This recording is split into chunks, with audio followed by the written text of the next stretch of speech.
I've been approached several times to try and determine which build projects we should run this year within the radio club for the build projects. So I've got a number of projects that I've been working on, any of which could be run as a build project, and I thought the best way to decide which ones we do is to actually get you guys to make the decisions.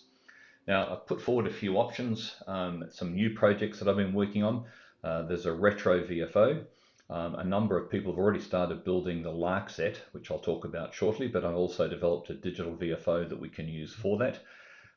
We also had on the reflector some discussion recently about the Handfist Morse decoder. That was the one that's shown here on in this area of the screen here, which was another of John Dawson's projects, which also is a fairly sophisticated decoder, which could well serve well, and also a desire to perhaps do a 49er, which is a CW only transmitter, again with the digital VFO. There have been some upgrades to previous projects that we've undertaken, and I'll talk about those briefly, to the NTP clock, the ham clock itself, and also the Pico RX upgrades. But the purpose for outlining these is to try and give you an idea of what's available, and perhaps for those that are interested in participating in a build this year, to make a decision as to which way we go. So look, the first option is the retro VFO. This is a layout that was taken from the California QRP group, a few slight modifications there, but it's a simple, straight digital VFO, has an output up to 200 megahertz, and a fairly attractive analog screen, which mimics an analog dial on a regular radio. In the center there is a rotary encoder, which you twist to be able to get the relevant frequency here, but you can also jump up and down in the band steps, undertake calibration if you need to, and also bring frequencies back from memory. Very simple project, doesn't take long to put together, and the cost with the screen and the processor should be less than $25. The next project that we're looking at is the Lark set. As I said, I think there are about 12 of us that are already building that. Here is the completed standard Lark set as delivered. It's from HS Signals, if you know about those guys in India. This is a super heterodyne receiver. It's got quite a nice receiver with it. It's got some BitX heritage for those that understand the BitX range of products. It comes largely pre-built. You can see it on the board here. You just have to populate it with the larger components and the toroids, which are shown over here. It's a great tinkerer's kit for people that love playing with those sorts of things. It's good for learning. It does have analog tuning. It runs off 12 volts. Landed by buying them in packs of about 5. It costs around $60 or somewhere in the high 50s to get those landed here in Australia. So that's an option for people that haven't yet done that. But one of the things that I have done is added a digital VFO. There's a digital VFO board here. This is the prototype, which replaces the analog VFO and the limited range tuning that's available in that.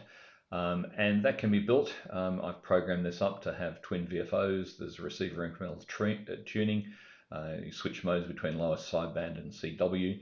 It provides full coverage across the 40-meter band, including the CW offset to get the correct tone. So nice LED displays, you can see here. You can use it on other bands, and it can also be used with other QRP radios.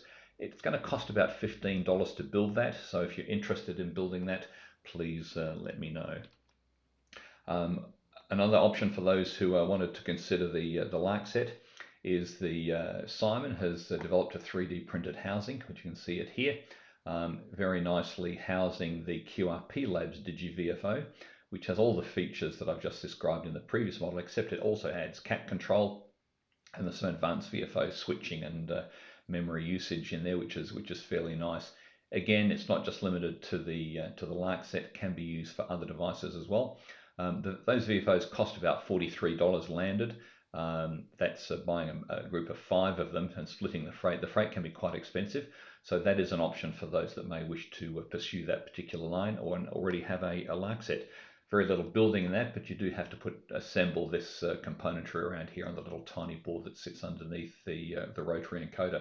But Simon's implementation of the case for that is really quite nice, and that's available for people to look at if they want to have a look at it at the club. On the reflector recently, there was some discussion around the Pico CW decoder.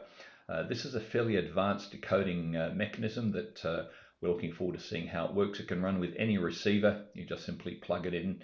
I've drawn up a board. I just received those this week. It does use the Pi Pico and provides, I understand, a very nice Morse code decoding capability. It's going to cost less than $20 to put that together, even cheaper if you use your Pico RX TFT display, if you still have that around. The most expensive component of the kit is actually the display itself. John Dawson has a great write-up and video on how this decoder works and what he did to make it, develop it. So it's well worth following up on that URL link there if you are interested.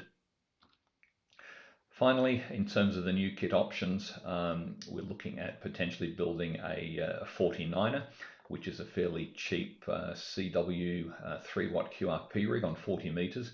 The original kit, you can buy those from AliExpress. They're about $20 or $18 to $20 in that range. It's a nice little radio, but the original radio is crystal locked. So we've added, there is an easy process to change that to be to use a digital VFO. And the same digital VFO that we've developed, that I've developed for the LAC set, can also be used here. This was generated a lot of activity back in 2016 when QST produced an article on that, and together with an in-depth article which shows how to convert it using a different type of VFO and a screen. But this one here works very well with that device, so that's an option for us as well. That's about a $35 project when you consider the cost of the 49 and the digital VFO. We spoke about the ham clock coming to end of life as a result of the current developer no longer being with us, but others have picked up the mantle, and it's a simple matter of redirecting the software to the new back-end servers. And we have an evening coming up next week for those who built the ham clock to come along and get support in changing the software to enable that to continue to work. So Simon will be coordinating that, and we look forward to that happening next week.